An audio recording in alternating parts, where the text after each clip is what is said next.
This is Viterbi Voices, your chance to hear stories about research, classes, student life, and more.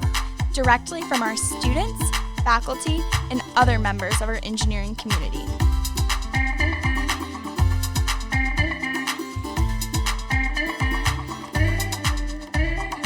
All right here at the USC Viterbi School of Engineering.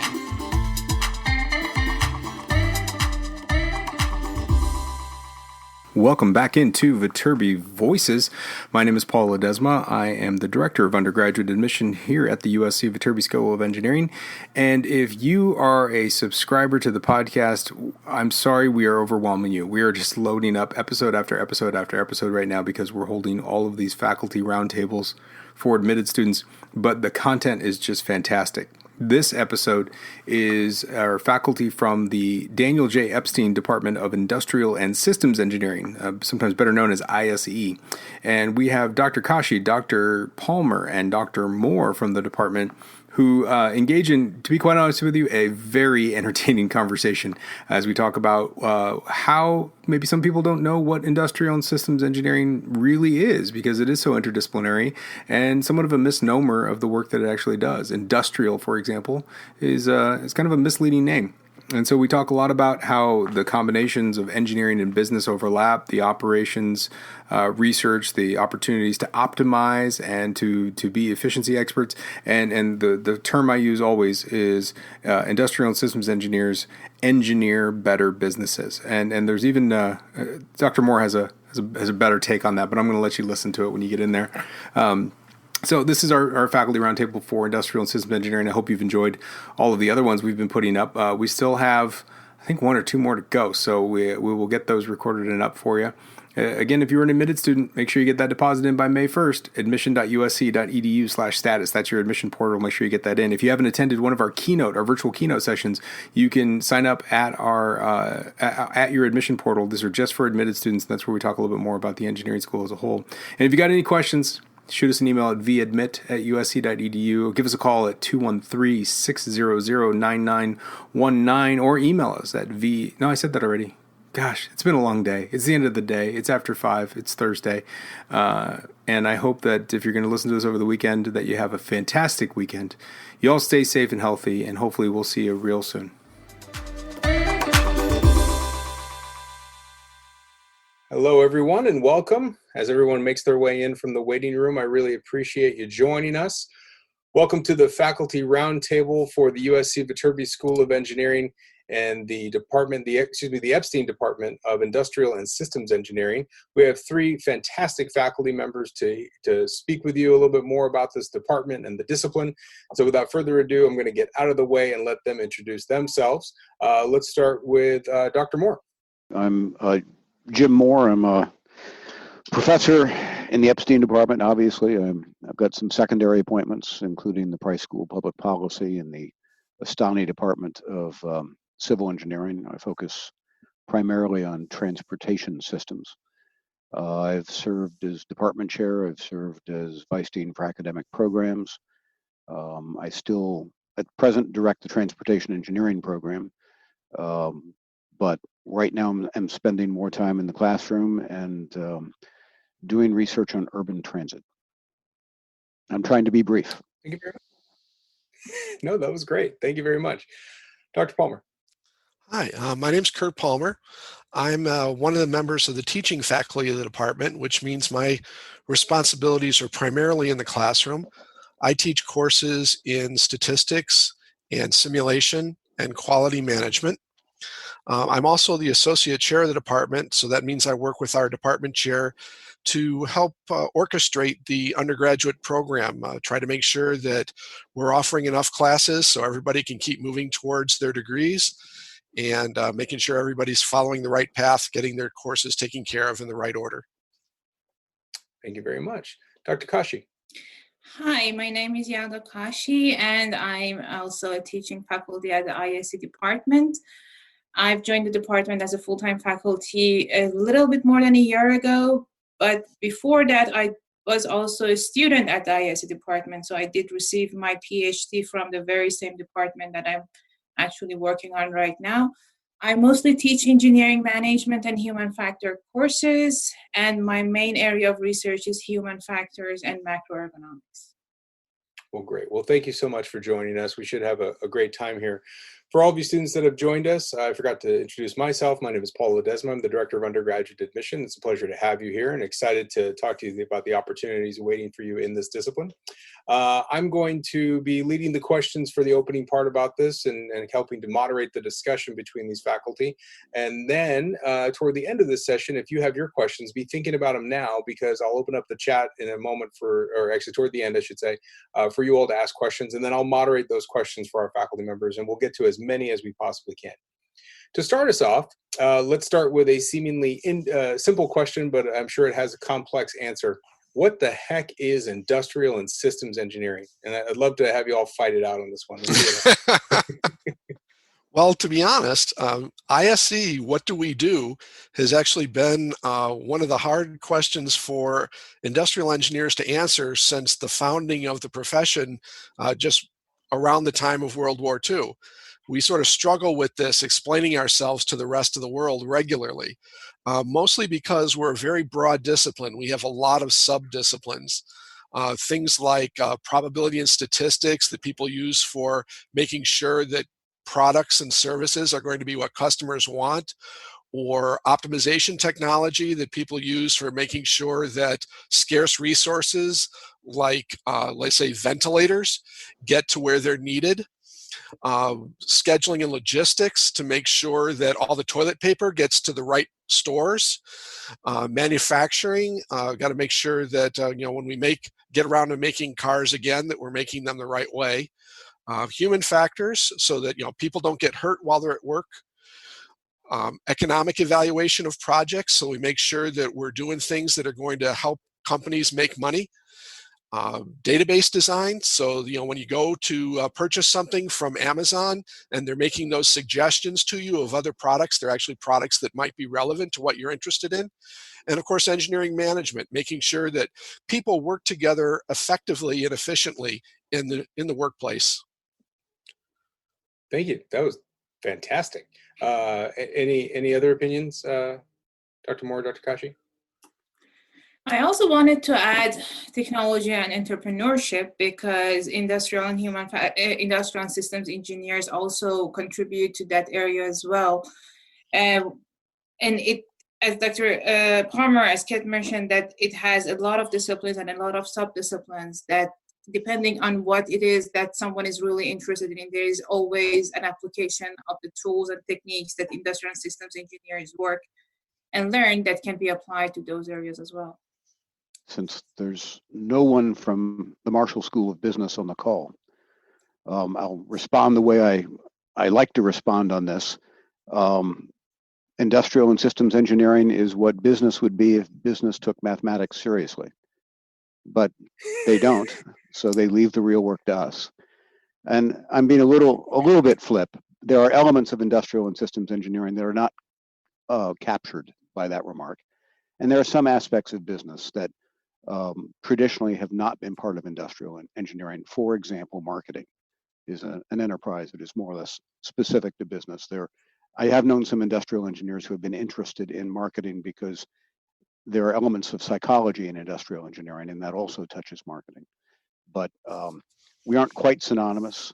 When I'm pressed, I sometimes say industrial engineering is very focused on the microeconomics of the firm, where there's a lot of knowledge of technology and the physical world tied to an economic viewpoint. But I've had to think about this a lot, and if I keep talking, I'll belabor it, so I'll stop. No, it's an excellent point. Sometimes I like to use the term industrial systems engineers engineer better businesses. I like that term a lot. But I like the point about if they took math seriously. That's an excellent point. We'll put that on the next brochure. Yeah, Paul, you make a really good point that industrial and systems engineers are very much on the cusp between engineering and business schools. When I sit down with a student across a desk, I first start off by saying, industrial engineers are engineers. We're very interested in how do things happen, how do things work, just like every other engineer out there. So, we're the kinds of people that, we look at things like the Staples Center and turning it over from a basketball floor to a hockey rink. And that requires a lot of effort, a lot of coordinated activity, and getting the food into the concession stands and cleaning up everything. That's a real logistics operation, and every bit as much complex as making a 747 from Boeing. On the other hand, we're also aware that if you're going to do engineering projects, you need resources, and one of those resources is money. We're probably as aware or more aware than most other engineers that you have to work with managers in the language of money if you're going to be able to justify your projects and get the resources you need to do things. That's excellent. I think sometimes students have a misconception because the name industrial, right? It evokes these images of factories and kind of the Industrial Revolution. So I'm glad that you all kind of helped dispel those rumors and help and discuss the broad range of problems that industrial systems engineers solve. Can you talk a little bit about the curriculum? What can students expect from the curriculum, the courses that they'll take? This is a very broad question. I'm hoping each of you can get into that. Sure, I can start off. Our undergraduate program is structured somewhat similarly to many undergraduate engineering programs in that there are at least three broad areas of study. You start off with your general education. So all students at USC are required to complete a certain number of general education courses. And the main reason for that is that we live in a world, right? We're not just in our own little cubicles doing engineering, divorced from everything else that happens around us. We have to live with other people from other places. Work in a political environment is certainly, if you're doing civil projects, you have to be aware of the politics. But just any organization has internal politics that you also have to be aware of. And this comes down to value sets that people have and how different folks value things differently. And so you need to have that broad background to understand the context in which you're doing your engineering. So that's the starting point. The next step is getting the basics in math and science, right? You've got to do some calculus, some linear algebra, we like to have students take physics, chemistry, biology. These are all the foundational sciences that engineers exploit to actually get things done. Engineering is applied science, so you got to understand the science. Then when you get into the engineering study itself, we have a series of courses that all of our students complete. We call this the ISE core. And this involves a survey of courses in many of the subdisciplines I was mentioning earlier. And we're forming foundation here for more advanced courses, plus giving you a broad overview of the profession. Then we have two areas of elective groups. We call them focus groups. One of our focus groups is in operations, and this deals with businesses and how they get things done. So it has to do with managing the supply chain and assuring quality and making sure that all of the tasks that need to happen for the business to function are actually occurring. Then we also have a second focus group that's information systems, and there we're narrowing our concern to how do engineers help business managers keep track of all of the pieces of information that are necessary to keep a business running. Things like, who are your customers? Who are your suppliers? What skills do your employees have? What equipment do you need to get things done? All of these things traditionally are kept track of in individual databases. And in the last 15 years or so, something called enterprise resource planning has come into usage, which tries to integrate all of those information systems. Within a business, it sounds sort of intimidating, the idea of engineering information systems, but in practical, individual kinds of experience. I mentioned before Amazon. I think everybody has shopped with Amazon. And if you've gone to Amazon and looked up a product and you see those recommendations at the bottom of the screen, that's Amazon making use of a business information system. They've tracked over time all of the orders and searches that their customers have done, and they've data mined that information to find relationships. And so when you come in and you look for a particular product, they're looking for all the relationships of that product to other products to present recommendations to you. And that's just one example of a very common information system that an industrial engineer might be involved in helping to create. So I'll pass this off to one of my colleagues next. Anyone else want to jump in as far as coursework? It was a great overview. Yep. Yalda, anything you want to add? I want to say one, I don't know if this applies necessarily to this question or to other questions. One thing about industrial systems engineering, and I did my undergraduate master's degree and PhD in industrial systems engineering. So I kind of have an idea of what courses you might take in that discipline. Industrial systems engineering, the first thing that you learn is you learn the basis of the majority of the engineering disciplines out there. You learn about a little about the electrical engineering, mechanical engineering, chemistry, physics. You have the basis, but what industrial systems engineering has that other engineering disciplines doesn't necessarily cover is how you look at the system from the higher perspective and how you see these subsystems are working together. And that's where the engineering management part, the engineering management courses, the human factors courses come in. We don't only look at the technology part, we do, you will learn as an industrial engineer how the technical part of the system works, what the science behind it is and where it comes from, but you also learn about the human, and that's the psychological aspects of it that Dr. Moore was referring to. Where does the human fit in the whole system? And then we look at these subsystems and how they work together, and we look at it, and that's where this terms of systems engineering comes in. You look at everything that happens as a system, not just part of the subsystem, and that gives industrial systems engineers this broad perspective that helps others to do their job better. There's this saying that industrial systems engineers basically tell other engineers how to do their jobs because they can see how these subsystems are work and interact together. So as an industrial engineering student, you will take courses that other engineers might never be exposed to, and I think that's one of the most exciting part of the ISC for me. That was great. Thank you. Can we transition a little bit to the concept of research that's going on in industrial and systems engineering? Jim, maybe we can start with you as you discussed earlier your transportation research. Right. Well, there is, I would say, there has been for some years, both within the field and the department, a healthy intellectual tension about the kind of research that we do.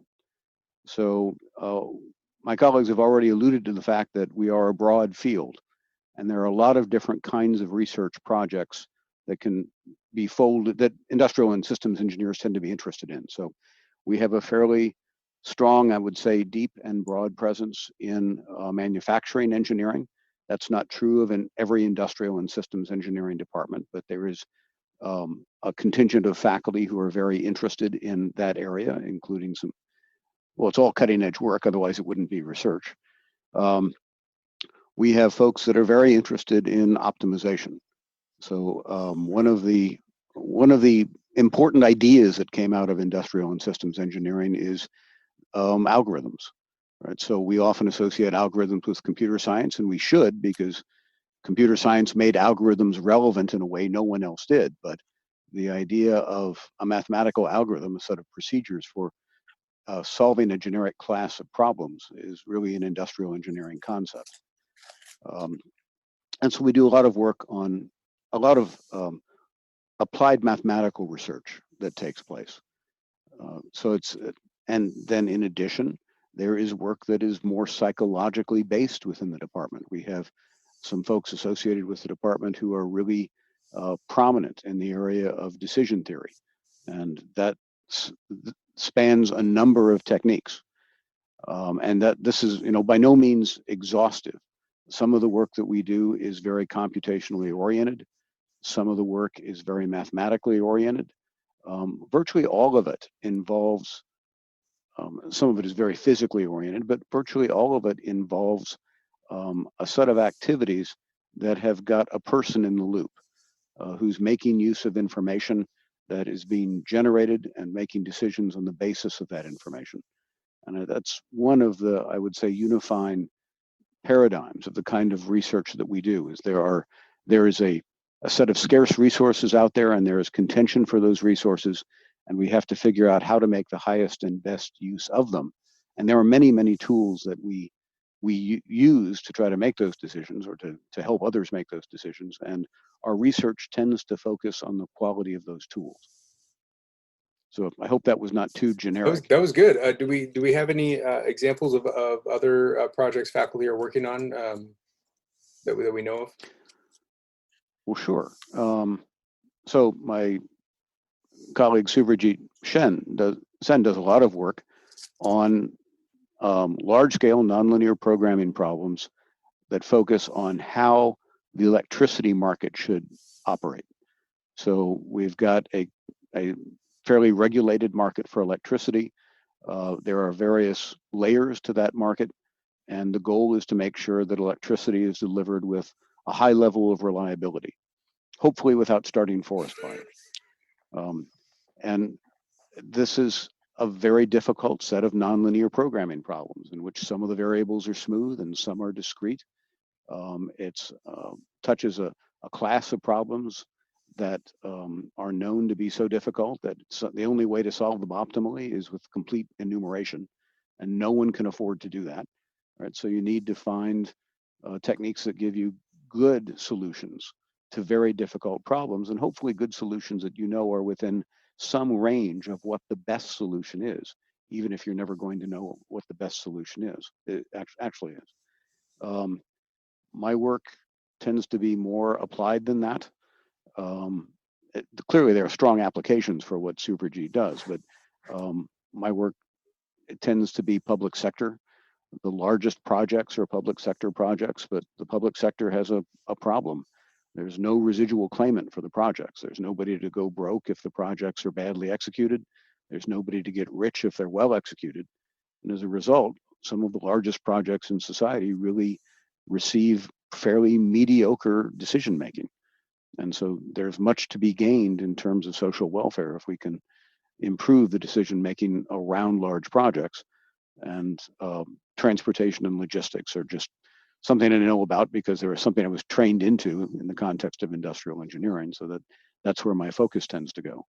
Most of it is urban transportation, but also freight transportation, trucking, railroads, ports. It's a large field. Transportation is not a set of methodologies. It's a problem domain. So my research tends to be organized around bringing methodologies to problem domains.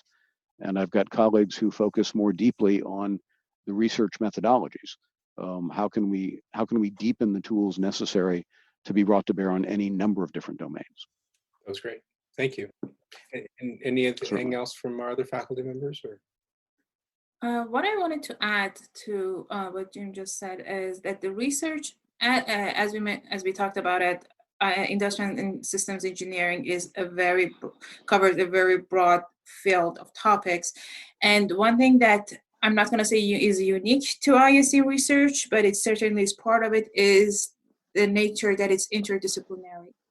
A lot of research that the faculty are doing in our department is interdisciplinary, and a lot of it is done between faculties from different schools. We have a good number of faculty who are working in healthcare, and one thing is the application of engineering tools in healthcare, how we can improve the healthcare operations.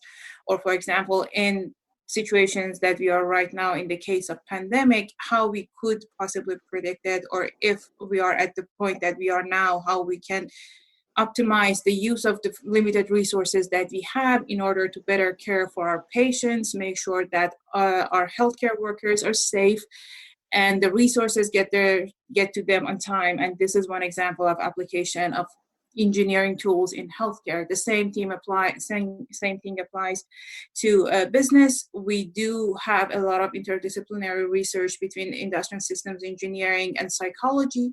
Again, the application of human factors has a lot of psychological aspects to it, because in order to understand how human works within the system, we need to know how their psychological system works, and we need to have an insight to that. So that's something we might not have necessarily the knowledge for, but our peers in the other departments do. So the interdisciplinary interdisciplinary part of research in human factors, I think that's another thing. That's not unique, but it's definitely the part of the research. No, that's fantastic. Why don't we stay with you, Dr. Khashe, for a moment? And earlier you mentioned engineering management, and I think that this is a term that could use a little more explanation. Sometimes students are trying to understand the intersection of business and engineering, and engineering management is a master's degree, specifically as a degree program, but a lot of our students go into that. Can we talk about what engineering management means, how that goes into the workforce? So engineering management is, there are different ways that you can look at it, and I'm going to defer to my colleagues here to correct me if I'm wrong, but as I mentioned, we use the application of engineering tools when we are doing interdisciplinary research. We can have the same approach to management as well. So management part of it is psychology. The other part of it is using the application of engineering tools to do this management better. And some of the courses that we do, both mostly on our graduate level, but some of them apply in undergraduate level, for example, project management.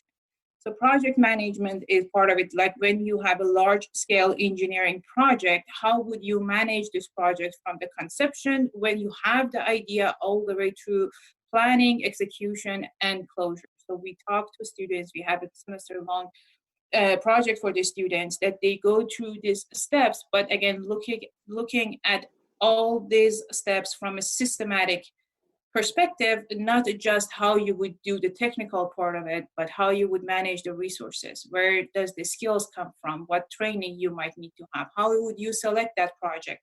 How would you execute those steps that you planned in the best way possible, that you are both on time and you are using optimizing the best use of the limited resources that you have? How would you define quality? When you define the quality, how would you implement it in the project? How do you measure it?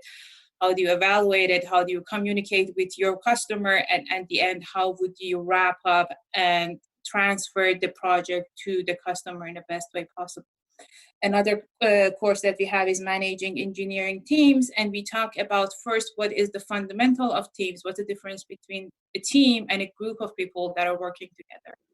And what are the different approaches and tools and techniques that you have to motivate people who are working in a team?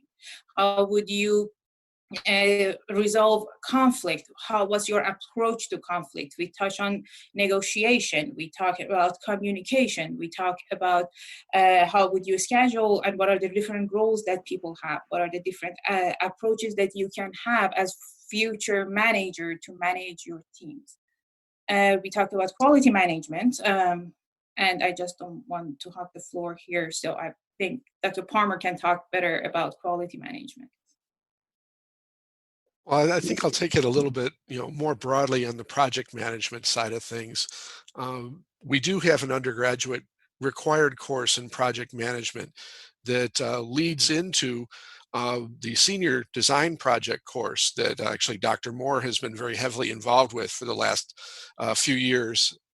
But in project management, one of the things that we quickly lean on is the idea that there's a natural tension between what you want to do, how much it's going to cost, and how long it's going to take. And most managers understand you can't have all your desires on all three of those things. You can pick two, and the third one has to be a result of the prior choices. So you can have it gold-plated and fast, but it's going to be expensive.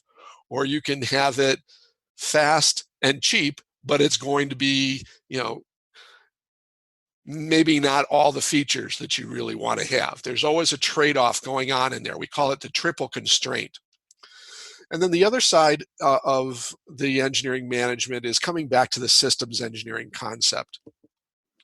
One of the local industrial engineering managers who I've come to know over the past few years, many years, he's been associated with the department probably longer than I have. He works for a company you may have heard of. It's called Disney. He likes to say that the most common job title for an industrial engineer is boss. And that's because we tend to have an overview of the entirety of the operations of the business. And so that leads us into naturally management roles, either as a management titled individual or as an assistant, right, a shoulder-to-shoulder kind of an executive officer of a company, not chief executive, but like, the right-hand person that's feeding the decision maker all the necessary information to make the decisions. And part of what we worry about as systems engineers is how do all the pieces of the puzzle come together? How do we make all the different parts of the organization work cooperatively to achieve a particular goal? That's awesome. Thank you. Coming up with all sorts of fantastic one-liners here today, which is great. I'm writing them all down. That was segueing nicely into my next question, which you started handling with senior design, but can we talk a little bit more about hands-on components or projects that students can expect in their undergraduate career? Well, let's start with the big one. Go ahead, Jim. Tell them about the senior project class, because that's a beautiful topper to the whole program. It occupies a lot of my attention. So it's a year long, and I'm pretty happy with it. I would say I'm very proud of it, except that I didn't invent it. I got involved with it, and I'm very happy to be involved with it. And it's, as I said, a year long, and there's a real world project involved. There is an external client involved. So we go out and we talk with various firms, and those firms could be in a number of different sectors. SpaceX has been involved. Booz Allen Hamilton has been involved. Ernst & Young has been involved. The Aerospace Corporation's been involved. A number of different smaller firms have been involved, and some service industry has been involved. But we ask the industrial contacts we have to identify problems within their organization and operations that are important to them but not urgent. And by the time our students are seniors, they've had a lot of coursework, and they've done well and paid attention, and they can perform very well in a professional sense. They can produce high quality work products that you would expect of an experienced industrial engineer, but they're not as fast as people who are experienced, right? There's a little more trial and error involved the first time you do anything.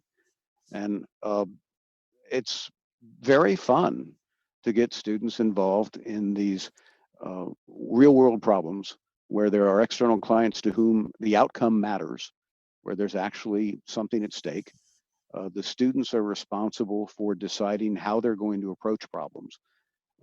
We really try to define the problems that we offer the students fairly minimally. The students work in teams of 3, 4, or 5 people, 4 being typical, depends on the scope of the work to be done. The students pick the scope of the work in consultation with the client. They execute that scope. They define how they'll attack the problem, both at a high level and at a detailed level. And then they attack it when there's not a pandemic going on. That's the conventional model, right? We've had some constraints on-site work because of the pandemic, because everybody's locked down, and we've had to modify the approach this semester. But in general, we're covering the bases we want to cover in the class. But usually students are on site working in a team, interacting with employees at these sites, with management at these sites, keeping management informed, getting some feedback from their instructors. The instructors respond to requests for help when we get them. We try not to, if we see something that we think really ought to be done differently, we might speak up and say, we think you should consider this, right? But in general, it is the students' projects. And it's when it goes the way it's supposed to, and it usually does, it's a really transformative experience, and the students, I think, feel very positive about it and very proud of the work. We don't charge the sponsors anything for this kind of work, though we're constantly trying to figure out a way to do so. But I don't think that's actually going to happen. If we were to start charging for this, then we're on the hook to deliver, and the students are not allowed to fail then, right? So we don't want to leave the student in a position of really feeling under the gun, like this is a very stressful circumstance. There is something at stake. You can succeed or fail in the project, but we don't want them feeling that they're carrying a fiduciary responsibility on the part of the university. It's just an unnecessary and complicating step, so we haven't been prepared to go there. That doesn't mean that we don't try to cultivate these sponsors. We do, because we want to go back to them. And it's meant to be a culminating process that brings together many of the tools that students would normally be expected to acquire in the program. It is important in our accreditation process because our accrediting body looks at the structure of a capstone course and tries to make sure that they understand what we're accomplishing with it and that it conforms to the objectives set for the discipline by the leadership of that discipline. And it's a little unusual to do this over the course of a year. Most capstone courses are within USC Viterbi are a semester long rather than a year long, and most don't have an external client involved. So we consider it a really distinguishing sort of experience that we think the students benefit from. And I'll continue to talk endlessly unless I stop. So essentially working as a consultant, like a technical consultant, while they're still in school. Do you have a favorite example, a favorite partner, or a favorite job that they worked on? Well, my favorite one is one where the students come away feeling that they learned something. If I make it a little more personal, there's a project going on right now with the Aerospace Corporation. And there's a set of satellites that have to be aligned to track, or a set of dish antennas that have to be aligned to track satellites. And this is actually a very complex problem. And Aerospace has been looking for a way to knock it down. And they had some fairly generic ways of approaching the problem and solving part of it, but they haven't really had a comprehensive solution to the problem. And this team has worked for a year on solving the problem. They have written the appropriate code. They have mastered the appropriate algorithms. They've found the correct tools. They've consulted with other members of the faculty who are not teaching the class in their efforts to do this. And thus far, the client is really very happy with the results that they've offered. There are other projects. There's work going on with DHL right now that I think is going to turn out to be very valuable for DHL. I like projects where students can demonstrate deeper mastery over a tool than they thought they had, right? And that's true in both of these cases. We've got some teams right now working with LA County Department of Animal Care and Control to try to improve animal care services. And students who like the students who are involved tend to like it very much because they get to play with the animals. Right now, they have to do some additional work too, but the animals are definitely part of the attraction. Good memory. Right. I got one more question, and then I'll open it up to our audience to ask questions. So for those of you out there, start thinking of your questions, and I'll open up the chat in just a moment. But for our faculty, as these students are trying to make their decision, they're about to leave high school and pick their first university to attend. Can you walk us through your educational background? Where'd you go to college, and where'd you go the advanced degrees? I think we know the answer for Dr. Khashe, but how did you find yourself at USC also? So Kurt, you want to start us out there? Okay, so you've asked me to give my thumbnail speech that I do at the beginning of every semester for every class I've ever taught. Okay. So I started off as a chemical engineer. I got my BS at the University of Illinois in Champaign. And I went to work for a company at the time, which was a Fortune 500 company, Eastman Kodak. Yeah. And that was back when photography was a chemically based activity. So back when I started at the company, it was the kind of company you went to work for your lifetime. A lot of 40-year plus people there. While I was there, we started to feel international competition from a company called Fujifilm. And also we started to see the technology of the field turn towards the electronic. And personally, I got involved in quality management, statistical quality control in particular, because that was one of the ways that Kodak tried to fight the competition from Fujifilm. And that was an eye-opener to me because I'd never had any quality management as an undergraduate. So I took to it like a fish to water. I really enjoyed it. And in Kodak, I worked a series of rotational assignments, one of which was an internal consultant and trainer for quality management. But as I rotated out of that, I started to feel withdrawal pangs. I wanted to keep doing it, and the company wanted me to do other things. So I left the company, started up my own consulting business. And to try to give myself a little bit of credibility in the marketplace, I went back to school for a master's degree in applied statistics. After I finished my master's degree, I started teaching in the local colleges around where I lived to try to supplement my income as a consultant. And the more I did that, the more I began to realize that I was really, really good at the technology of quality management. And I was really, really bad at marketing my consulting business. I'm just not a salesperson. So ultimately, I decided that it would be better for me to become a full-time teacher because I really liked what I was doing teaching in the colleges, and just maybe a part-time consultant. So I came to the realization that to do that, I was teaching at the college level, you really needed a PhD to be a well-respected member of that fraternity. So I went back to school again for the third time, and I've got 8 years between all of my college degrees. So 8 years between the BS and the master's, and 8 more between the master's and the PhD. So a really broad experience of time in there. I went to Georgia Tech for my PhD in industrial and systems engineering, and I focused on quality and statistics and experimental planning and data analysis. And after I finished that, I came to USC, and I've been now at USC more than 20 years.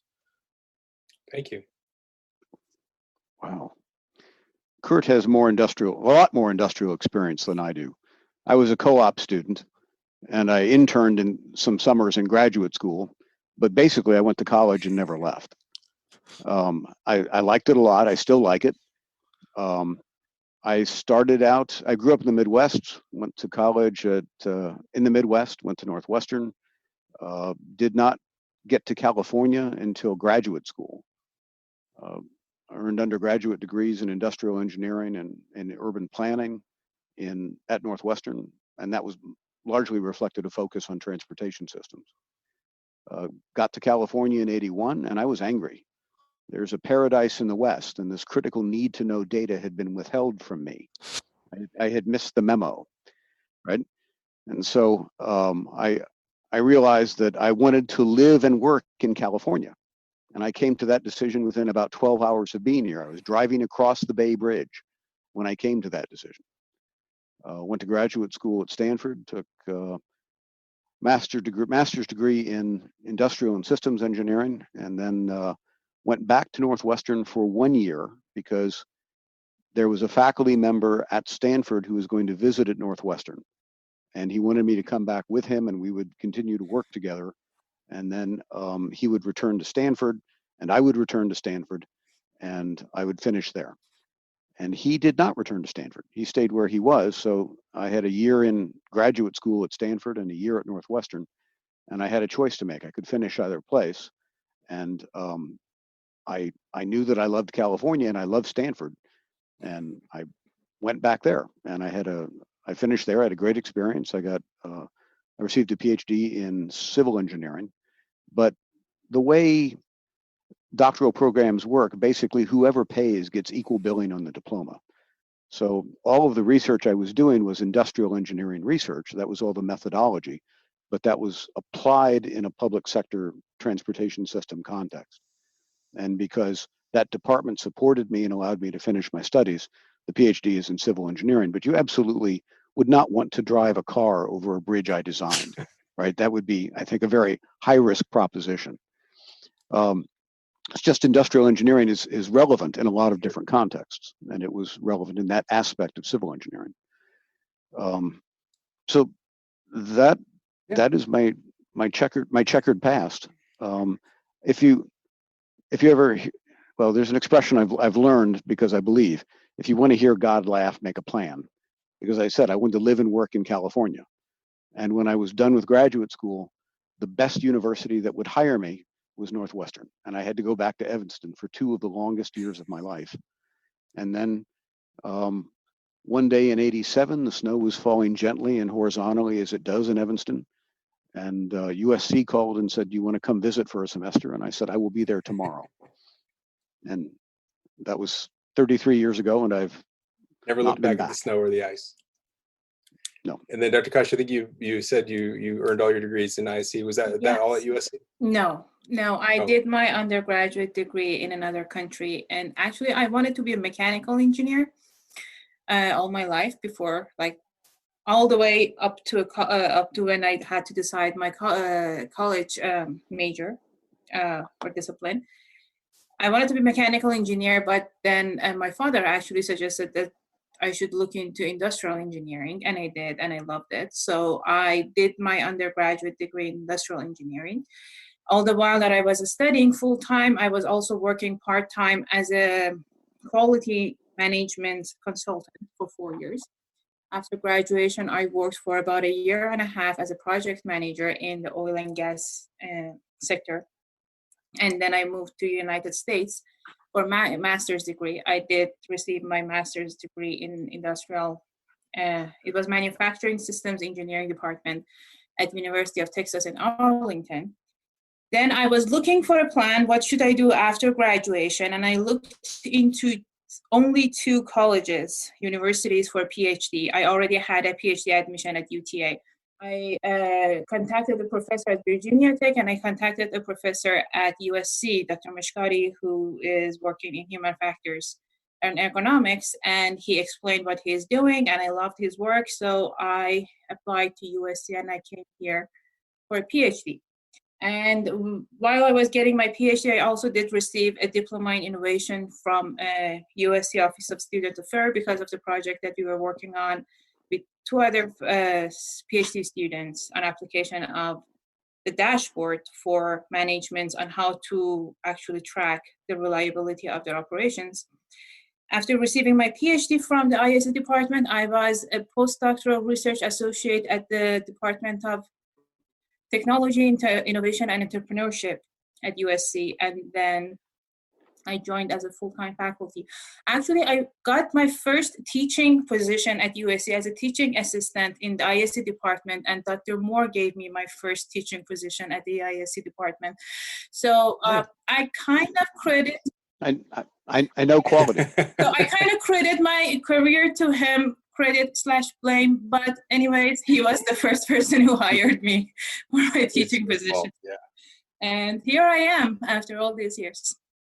Well, thank you for indulging me. So for all of our guests, if you have your questions, go ahead and type them into the chat there. I'll kind of process them and moderate them for our panel. And again, faculty, thank you for indulging with your stories. I do like that because of, Jim, the point that you made about making plans. And I think prospective engineering students always think they're supposed to have a plan. So I always like to show them faculty are all different and unique with their backgrounds, and that this process of studying engineering and what they end up doing in their life is somewhat of an experiential process. They can't be predetermined. So I really appreciate you doing that. So folks, get those questions going. If you got any questions out there, happy to start relaying them out. Not all at once, everybody. Come on. Yeah, I usually tell my students as part of my start of the semester story that when I finished my BS degree, I was one of those people who said, never again. I was really burnt out. Never college again, yeah. Never college again. And I came back twice. So, it just goes to show you how life, throws you curves, and you got to figure out how to roll with the punches. Yeah.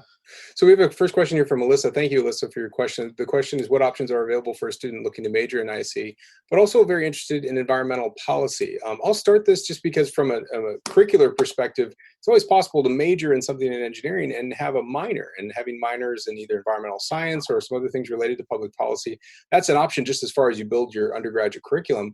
But industrial and systems engineers work practically everywhere. So I'll tee that up for you all there. Okay, so practically everywhere we work is not a bad description at all. One of the things that I do regularly is I survey our seniors about where are they getting their first job. And the list is just, runs the gamut of the economy. Some of the top hitters that hire a lot of us are the management consulting firms, Ernst & Young, Accenture, Price Waterhouse. But other companies that hire us, Microsoft for managing the supply chain for things like Xboxes, Northrop Grumman for making fighter aircraft. I mentioned Boeing earlier. We have people that have gone there. Amazon has hired a couple of our students in the last 4 years.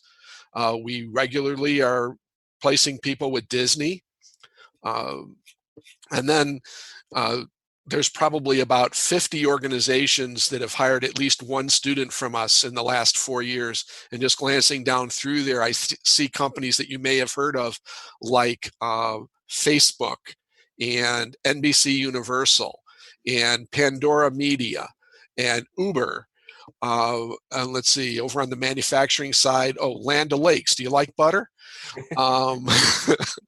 SpaceX, Jim mentioned SpaceX, I think, earlier. Nike, Apple, so lots of different places, both, traditional industrial production and service organizations. We have people that go to work in banking and real estate development and all over the place. Anywhere where you're trying to figure out how to make things run more smoothly, more efficiently, industrial engineers are there. Absolutely. And environmental agencies are going to be hiring, environmental consulting agencies are going to be hiring, cities, municipal agencies, government agencies, all going to be hiring related to that. So if you're interested in environmental policy, an engineering degree is going to be applicable to that as a problem-solving landscape, or all the previous conversation topics that have gone over so far, just with quality management and engineering management in general, the mathematical analysis, it's all there. So that's a fantastic way to get at it. This question from Lauren is about, do students get a job straight out of undergrad? The answer is yes. When you look at our entire school, about 3/4 of each graduating class are going straight into some sort of industry position. When you look at our alumni surveys down the road, because not necessarily everybody goes to grad school right away. And a lot of times they're looking at the opportunities for employers to fund that on the back end, or it's just that, again, that experiential process of what they want to do with their career, and they may realize they want to get an advanced degree later on. It's common for a high school student to think that your educational path is always going to be lockstep, high school, undergrad, grad, but specifically for engineers, well, actually for everybody, but for engineers in particular, going to work for a couple of years and then coming back and getting graduate degrees is very common. And that can be inside of the same discipline or in a different discipline altogether. MBAs are very common, getting a master's in business administration. So there are lots of options for jobs. And actually that was what Dr. Palmer was just mentioning, just off the top of his head, people that have gone off to various industries. Would it be beneficial to double major in industrial and systems engineering and business? Jim, I'm going to set you loose on this one. The short answer is no, but I can qualify that. It would be a great idea, and we have had students who badly wanted to do it, and we've worked with business to try to make it feasible to do so. But it boils down really to accreditation constraints that the two schools face. In engineering, programs are accredited at the program level. So it's possible to have an accredited industrial and systems engineering program and an unaccredited applied mechanics program. Whereas in business, every degree that the school offers that says business has to meet a very specific set of accreditation requirements. And it proved very difficult, despite the fact that the two deans' offices did sit down and work together fairly extensively to try to figure out a way for students to complete the requirements in a way that satisfied both accrediting bodies and both faculties, and still not have to spend a large share of their professional life in school spending hundreds of thousands of dollars in tuition.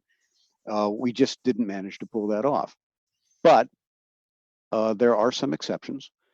There are a few joint degree options at the undergraduate level involving business, one of which is with Viterbi, that's computer science and business administration. But more generally, for somebody who's in the ISE program, Marshall offers a number of excellent minors.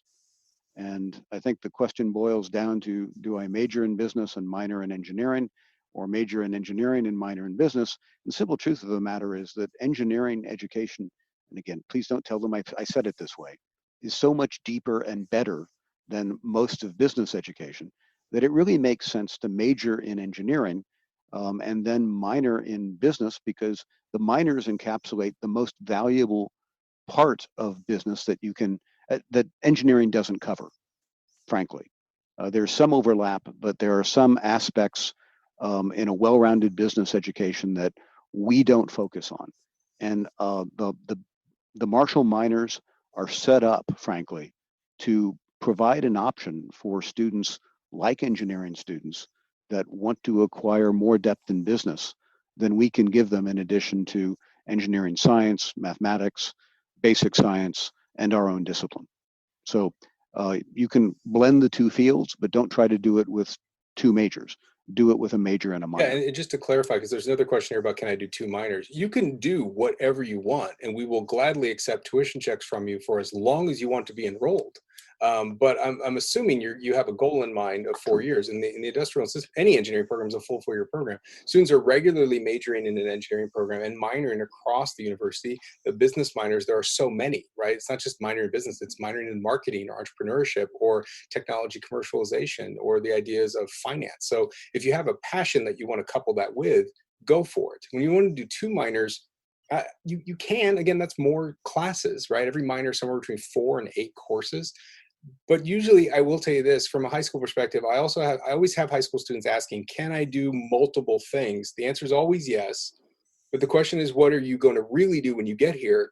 And you might realize that your one set of requirements for your one degree is plenty, given that there's only 24 hours in a day. And you're likely going to want to get involved in other activities. Like maybe if you have a passion for entrepreneurship, maybe you're not taking entrepreneurial courses, but you're involved in the entrepreneurial student organizations, and you're actually getting startup ideas ready for our entrepreneurial competitions. You don't have to be taking courses in it necessarily to do that. So there are lots of opportunities for how you're going to spend your time. And I'm going to guarantee you don't want to add that many more classes, because you have plenty of work just in the engineering curriculum alone. Can we talk about ISE students and design teams, or maybe we talk a little bit more about professional organizations in ISE as well? Sure. Our field really has, I would say within industrial and systems engineering, there are 3 large professional societies that our faculty and students might be affiliated with, and that professionals graduating from the program might be affiliated with. There's the Institute of Industrial and Systems Engineers, there's the Institute for Operations Research and Management Science, and there's the International Council on Systems Engineering. And all 3 of those organizations focus on professional questions and professional development activities that are relevant to varying degrees and in various ways to the graduates from our department. We have an undergraduate student section of the Institute of Industrial and Systems Engineers. We have there's a student organization that supports engineering management. That's not affiliated with the National Engineering Management Association. Their focus is more local, and they like it that way, and the students seem to like it, so that seems just fine to me. We've talked from time to time about mounting a student chapter of Informs, of the Institute for Operations Research and Management Science, and thus far most of the undergraduate students have tended toward the IISE chapter, most of the graduate students toward the engineering management activity, though students at either level could be connected to either one.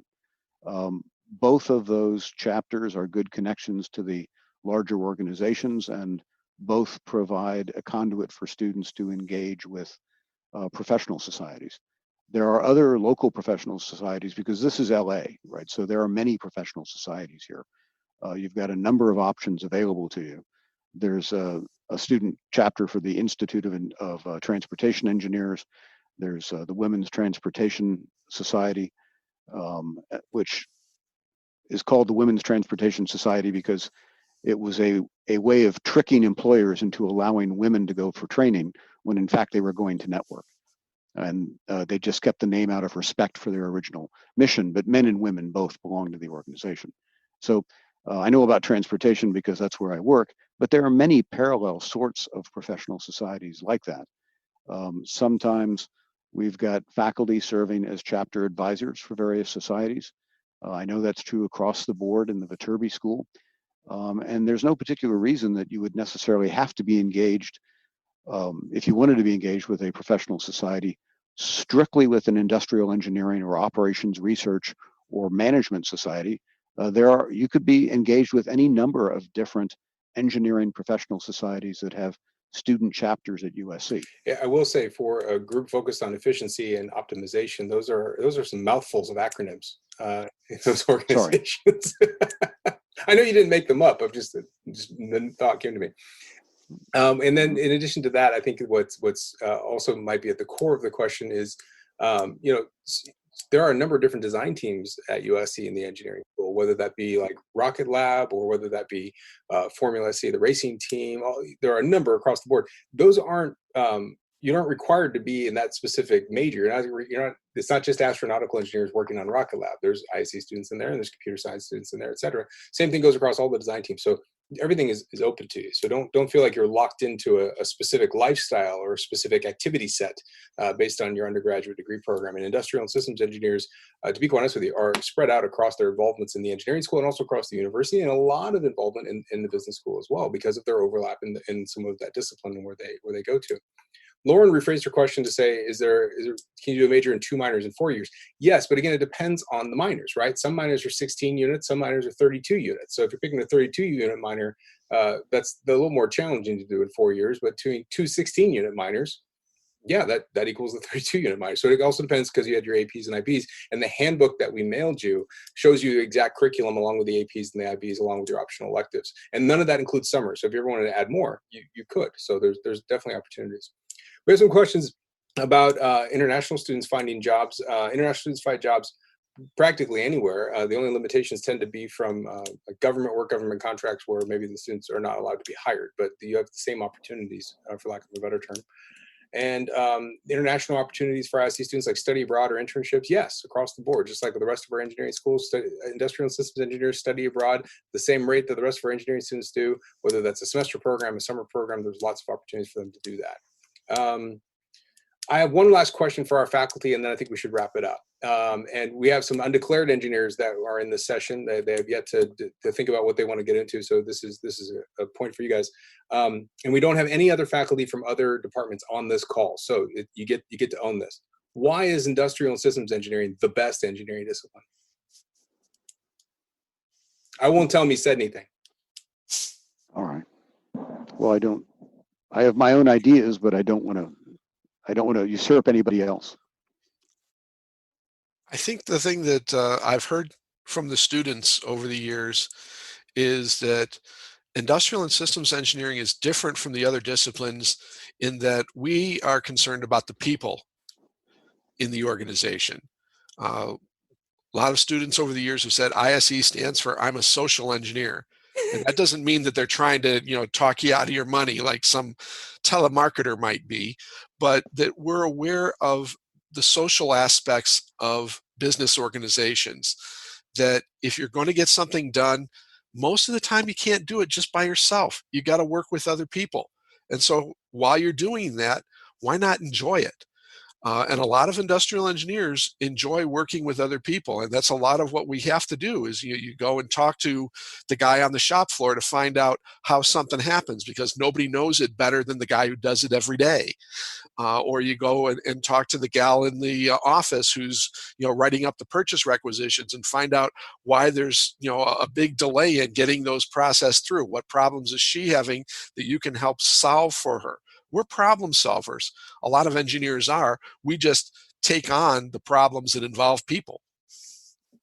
I'm just going to continue that, and actually you can tell other engineers that I said that. I can't defend myself, that's fine.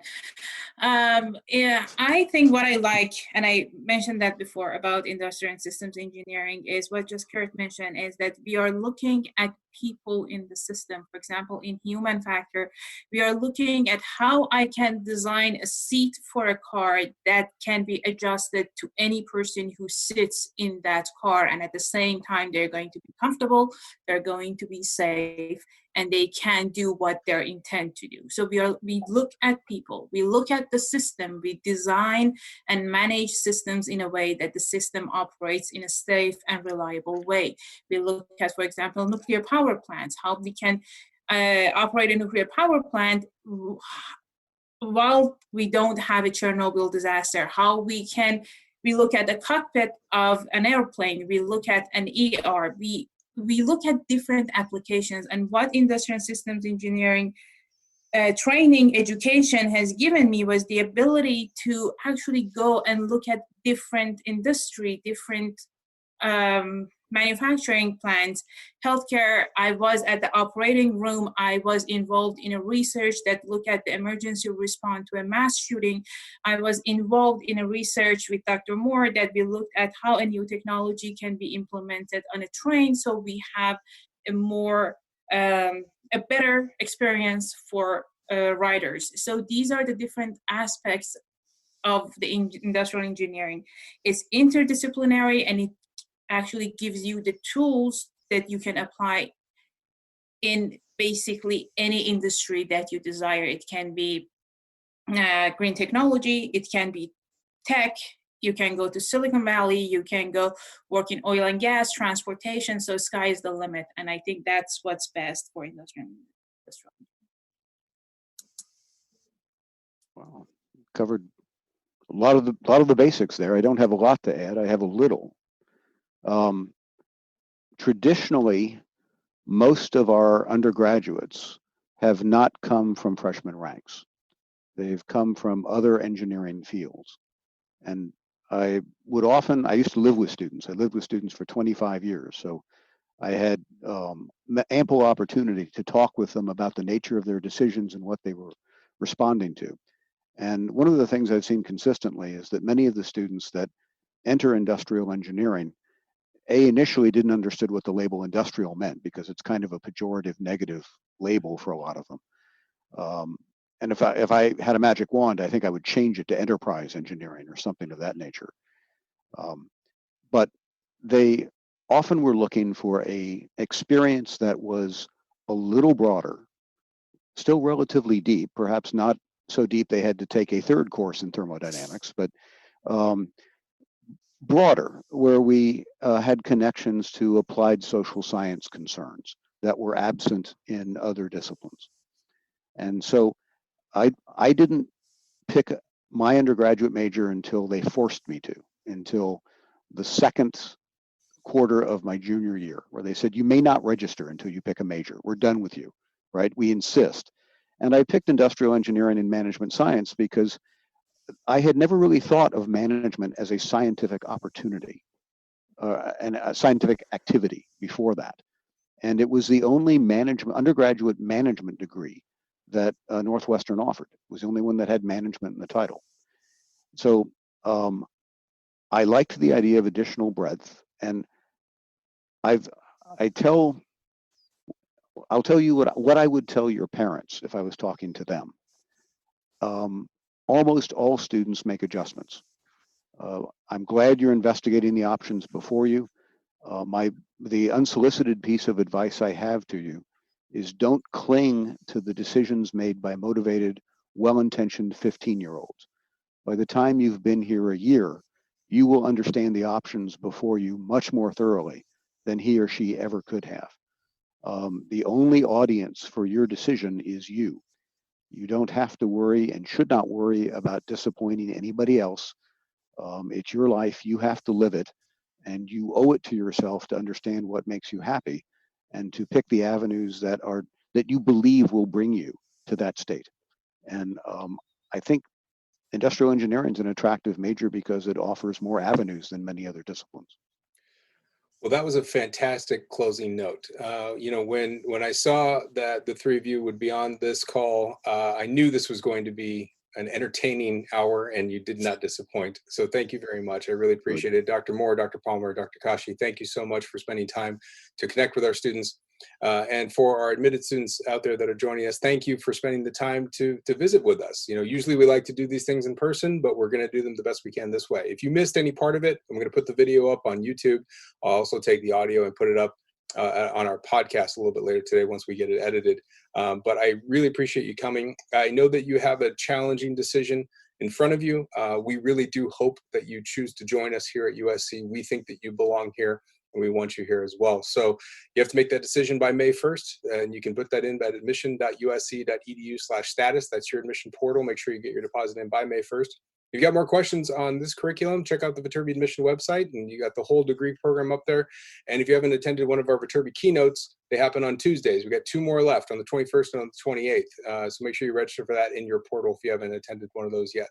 Outside of that, I'm going to, when I close this, I would love to keep the faculty on to say goodbye, but I can't. Once I close it, you're all going to go away. So thank you so much, faculty. I really appreciate it. Thank you, students, for coming in. And to everyone, have a great weekend and fight on.